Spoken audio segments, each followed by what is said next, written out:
بسم اللہ الرحمن الرحیم۔ السلام علیکم ناظرین۔ وزیر اعلیٰ سندھ سید مراد علی شاہ کی سربراہی میں صوبائی رابطہ عمل درآمد کمیٹی PCIC کا خصوصی اجلاس منعقد ہوا۔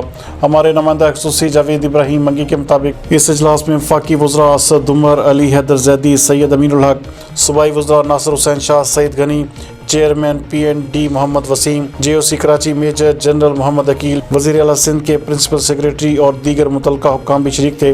اس موقع پر بات کرتے ہوئے وزیر اعلیٰ سندھ کا کہنا تھا کہ ہم نے محمود آباد نالے کا پلان بنایا ہے۔ پلان پر NED یونیورسٹی نے تفصیلی سروے اور اسٹڈی تک مکمل کر لی ہے۔ پلان کے مطابق محمود آباد نالے کے دونوں اطراف 12 فٹ چوڑا روڈ اور 3 فٹ کی فٹ پاتھ ہوگی۔ کل 56 گھر نالے کی تعمیر سے متاثر ہوں گے۔ ان کا مزید کہنا تھا کہ ہم متاثرین کو کسی بھی صورت میں تنہا نہیں چھوڑیں گے۔ کراچی شہر کے لیے لازم ہے کہ تمام نالوں کی صفائی ہو۔ انہوں نے مزید کہا کہ نالوں کی صفائی اور ری ماڈلنگ سے اربن فلڈنگ کا خطرہ بھی ختم ہو جائے گا۔